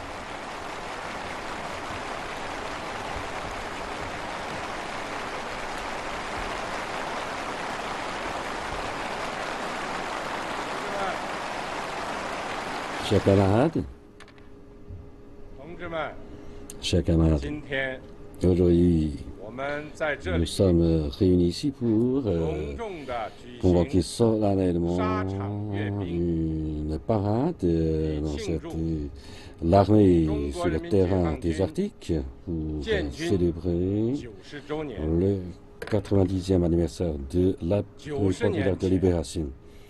Il y a dans ces 90 ans, sur la ville de Nanchang, un coup de fusée a annoncé que la Chine sous la direction du Parti communiste chinois, c'est une nouvelle armée populaire. Depuis 90 ans, l'armée populaire porte haut le drapeau du parti, pose fermement ses pieds sur la terre de la patrie et assure l'espérance de la nation, se bat courageusement et néantit tous les ennemis et surmonte toutes les difficultés. Et tout cela nous permet à la libération du peuple, à l'enrichissement du peuple. Donc l'armée fait un exploit très important. L'histoire a déjà montré que notre armée populaire mérite d'être dans une armée qui obéit aux ordres du parti, une armée héroïque et une armée qui protège la patrie avec ce dévouement. Et aussi, c'est une armée qui combat opiniâtrement pour le renouveau de la nation chinoise. Et notre parti est fier et donc satisfait d'avoir une telle armée. Des peuples d'ethnies différentes dans notre pays, on est aussi fiers et contents.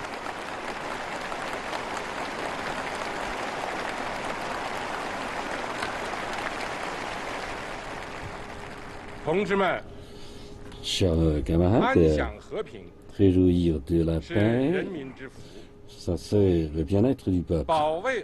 Protéger la paix, constitue aussi la responsabilité de l'armée populaire. Donc le monde n'est pas en paix. La paix, donc, ça a besoin d'une protection. Aujourd'hui, par rapport aux autres moments historiques, nous sommes plus proches de la réalisation de notre grand objectif de renouveau de la nation chinoise. Et par rapport aux autres moments, nous avons un plus grand besoin de construire une armée forte, populaire. Nous devons appliquer plus concrètement les principes de renforcement de l'armée tout en nous engageant dans une armée forte, dans une voie armée forte à la chinoise. Et nous devons aussi atteindre notre objectif de renforcement de l'armée. Donc, dans les organisations du parti, pour transformer notre armée en une armée du premier ordre du monde. Chers commandants et combattants, soyez fermes, pour obéir aux principes et systèmes, d'obéissance aux ordres du parti, suivez toujours sur le parti. Donc, il faut avancer selon l'orientation donnée par le parti. Chers commandants et combattants, soyez aussi inébranlables au service du peuple. C'est comme un principe fondamental. Restez toujours du côté du peuple à tout moment. Veuillez penser au peuple et soyez toujours soldats frères du peuple. Chers commandants et combattants, veuillez suivre fermement pour renforcer ce vote, endurance et force de l'armée pour préparer bien pour la guerre.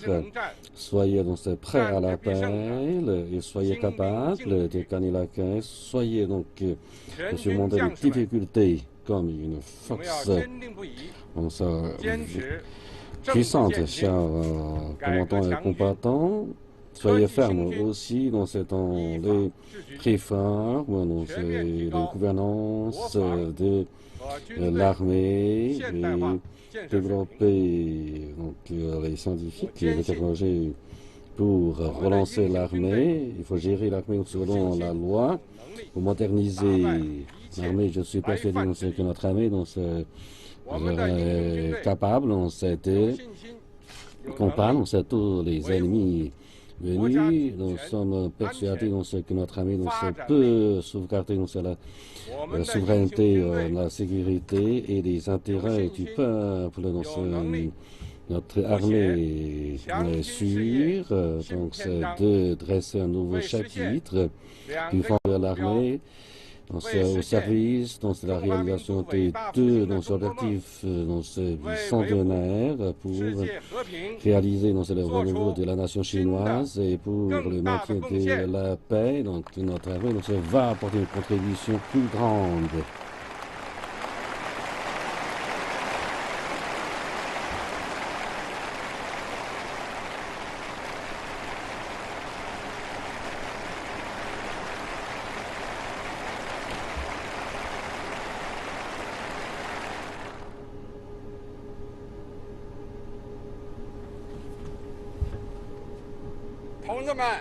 Chers camarades, tout à l'heure, Monsieur le Président Xi a fait un discours important en rappelant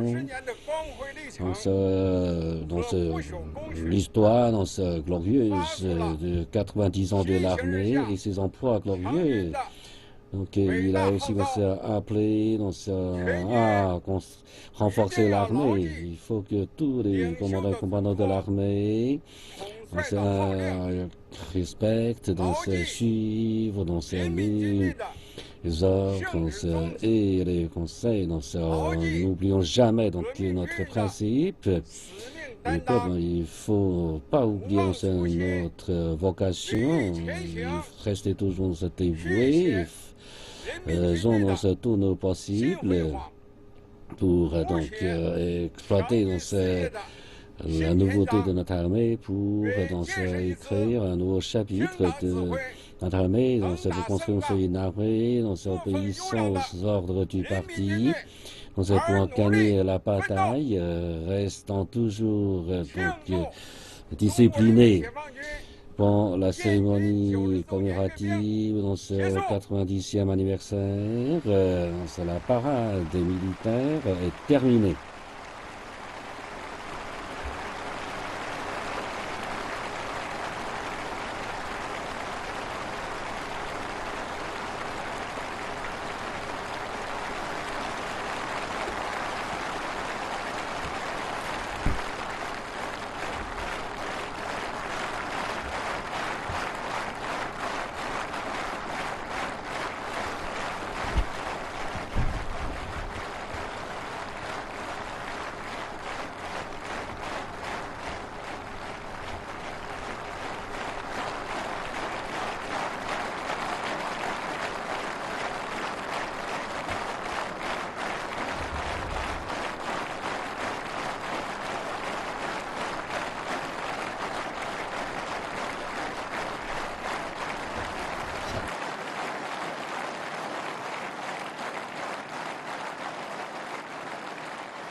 或者说把这个记子。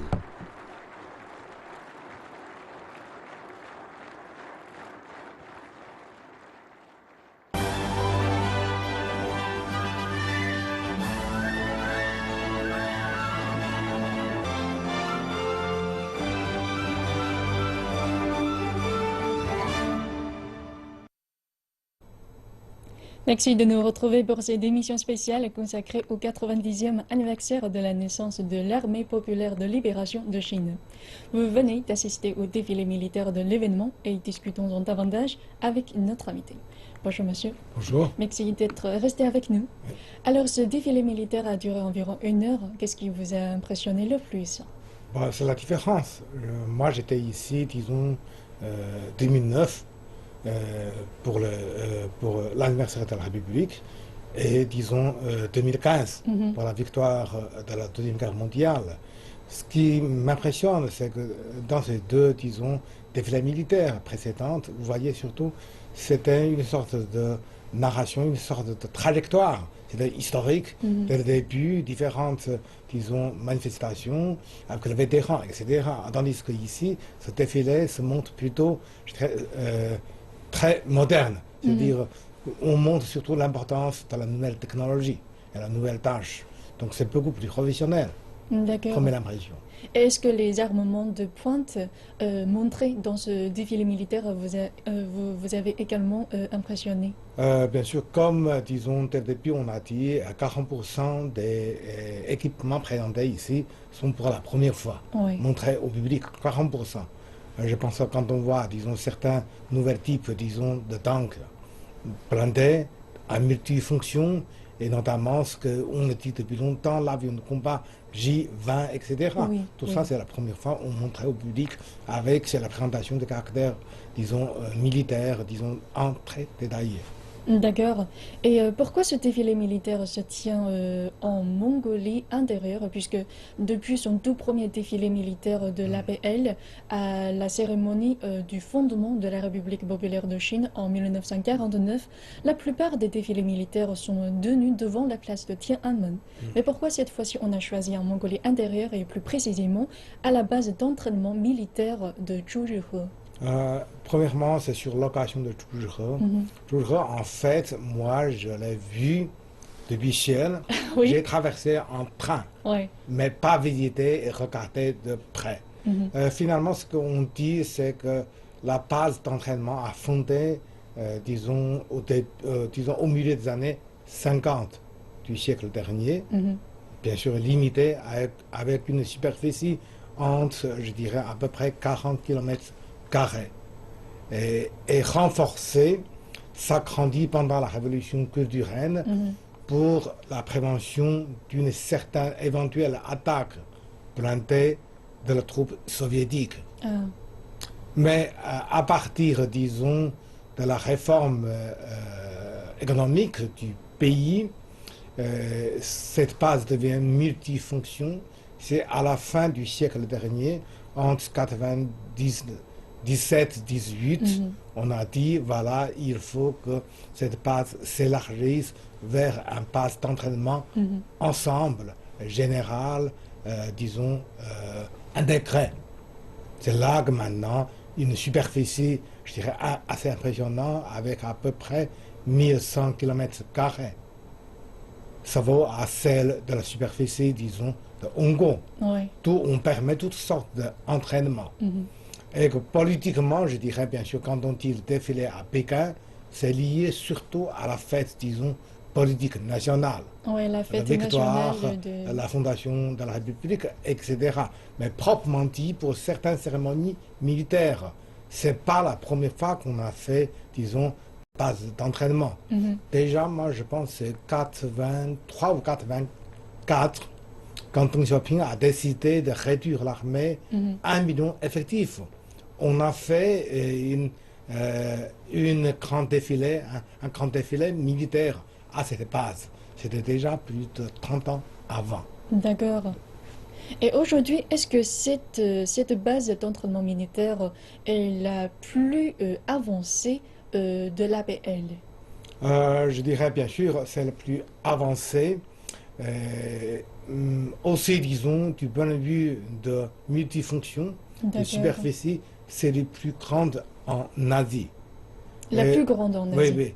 Disons, en gros, au monde, disons, dans le monde, nous avons à peu près aux États-Unis, en Fédération de la Russie, 3 ou 4 bases de ce niveau, de cette dimension. Mais ajoutons que c'est plus grand en superficie chez nous. Mais nous avons un pays, disons, à la fois terrestre, mais aussi maritime. Oui. Nous possédons au large de notre territoire, dans certaines provinces du Fujian et du Canton, aussi certaines bases d'entraînement, disons, surtout pour la marine. Oui. C'est aussi impressionnant. D'accord. Et comme il a mentionné dans ce doudou-cours de ce défilé militaire, à cette base d'entraînement militaire de Zhuzhou, il existe une troupe ou une équipe très particulière qui s'appelle l'équipe bleue de Zhuzhou. Est-ce que vous en savez un peu plus? Ça existe tout le temps, mais disons, le changement, disons, notable, c'est que dans le passé, pour des raisons, je dirais, politique. Nous avons toujours dans l'entraînement 2 équipes en confrontation. L'un c'est rouge, l'autre c'est bleu. Oui. Et chaque fois c'est un peu préfixé la victoire à l'équipe rouge. Oui. Et maintenant, il y a un renversement de règles. C'est que utiliser toutes vos potentialités, tous vos moyens stratégiques ou tactiques. Il n'y a pas de gagnant préfixé. Alors, utiliser toutes vos forces. Donc, ça renforce la capacité vraiment de combativité, de calcul, de stratégie, une sorte de duel. D'accord. Et donc l'APL est devenue une armée de plus en plus puissante, mais cette armée sert toujours à son peuple et à son pays. Pendant presque un siècle, les missions de l'APL, en effet, se sont adaptées aux besoins du pays à chaque époque. Est-ce que vous pouvez nous rappeler quelques-unes de ces missions? Premièrement, je pense que c'est avant 1949, c'est bien sûr la victoire de la Révolution, renversement, je dirais, de l'ancien régime, et établissement, je dirais, de la Nouvelle République en chassant les envahisseurs japonais, etc.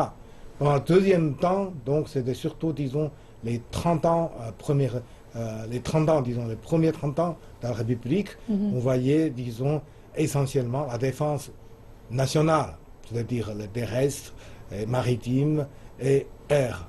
Mais tout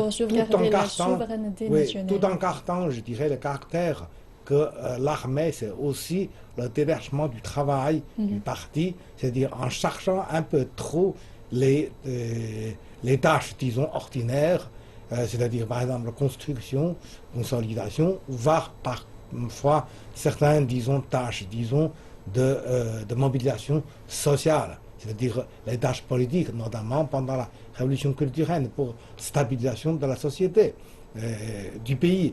Mais après la réforme, on l'a vu, c'est que l'armée, d'une part, se décharge c'est-à-dire décharge certaines missions, disons, non militaires, Oui. proprement dit, vu avec, je dirais, le développement d'autres corps, des acteurs sociaux professionnels.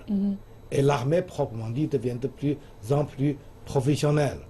Et tout en gardant certains, je dirais, caractères de secouriste, sauvetage, Oui, oui. le tremblement de terre, ou disons les marais, ou d'autres tâches, disons, dans les désastres, de missions, disons, humanitaires, si vous voulez. Et que, après la réforme, c'est-à-dire, c'était surtout professionnalisation et introduction de la nouvelle technologie. Et le troisième, moi je pense, c'est le plus important, qui représente l'avenir, c'est l'engagement et participation à sa responsabilité internationale. Ça, c'est quelque chose de tout à fait nouveau, mais qui commence. On voyait par exemple, la Chine fournit les plus grandes troupes de casques bleus parmi les 5 pays membres permanents du Conseil de sécurité. Et c'est Du Conseil de aussi- sécurité de l'ONU. Et que depuis, disons, déjà près de 8 ans ou un peu plus, on a périodisé, officialisé ces tâches de patrouille au large de Aden contre les Ouais. pirateries. Oui. Et comme résultat, finalement, maintenant, on dispose pour la première fois, non seulement, disons, dans l'histoire de la République, mais dans l'histoire millénaire de la Chine, la première base de ravitaillement logistique à la République de Djibouti. Oui. Et on pense que maintenant, avec, je dirais, son statut de Conseil de sécurité, les membres de J20, il y a de plus en plus de tâches, de missions, de maintien de la paix, voire de consolidation de paix qui tomberaient sur l'armée nationale de la Chine. Donc, c'est cette responsabilité internationale qui m'impressionne le plus. Oui, et à mesure que les intérêts nationaux de la Chine progressent ou sont de plus en plus étendus à l'international, puisque nous avons de plus en plus de citoyens chinois qui voyagent ou qui travaillent à l'international, est-ce que cela constitue également une des responsabilités ou une des missions de l'APL de les sauvegarder, de les protéger, de les protéger? Oui, on se souvient par exemple au moment, disons, 2012-2013, au moment de la guerre de Libye, on a mobilisé pour la première fois essentiellement l'armée de l'air, avec des gros d'avions de transport, des chargers, je dirais, de transporter en moins de, disons, moins de 2 semaines, Oui. plus de 40 000, disons, ressortissants chinois travaillant dans ce pays. Ça crée déjà le record, mais ça montre en même temps notre faiblesse. Quoi? C'est-à-dire non-connaissance suffisante sur le terrain, il n'y a pas de base permanence comme, disons, de relais, comme de relais, et comme, disons, d'installation de transit, etc. On manque de ça totalement. Et maintenant qu'on le sait, avec non seulement l'initiative de 20 Belt, 20 jours de la route de soie maritime et terrestre, et il y en a des dizaines, beaucoup de gens qui y travaillent, qui habitent dans le monde, dans les autres pays. Instabilité permanente ou désastres naturels, etc., demandent une capacité, disons, professionnelle de rapatriement. Oui. Et là, bien sûr, ce serait l'armée nationale qui va chercher ça. Oui, tout à fait. Et généralement dire, ce défilé militaire d'aujourd'hui constitue le 17e défilé militaire peut-être de la République populaire de Chine. Généralement dire, quelle signification pourrait un défilé militaire avoir pour son pays et son peuple? Bon, en principe, bien sûr, c'est une réaffirmation de la volonté de défense, soulignement de la volonté de l'indépendance. Ça, je dirais, c'est dans l'option souverainiste. Ça, il y en a beaucoup de pays qui possèdent. Mais dans le cas actuel chez nous, moi je pense tout de même, il y a 2 événements qu'il faut marquer. Premièrement, c'est la restructuration à peu près totale. Et depuis plus de 70 ans, si vous voulez, la division de régions militaires, la composition, disons, des 3 corps d'armée, etc. C'est, disons, il y a des rénovations, des corrections, mais grosso modo, ça reste là. Mais depuis une année, c'est que la commission militaire de l'État a organisé une restructuration à peu près totale. Comme on vient de mentionner, avec 5 Depuis 3, maintenant devient 5 composants en permanence. C'est ainsi la première fois la démonstration après réconciliation. Et deuxièmement, c'est aussi important, c'est que Xi Jinping a lancé la campagne anticorruption.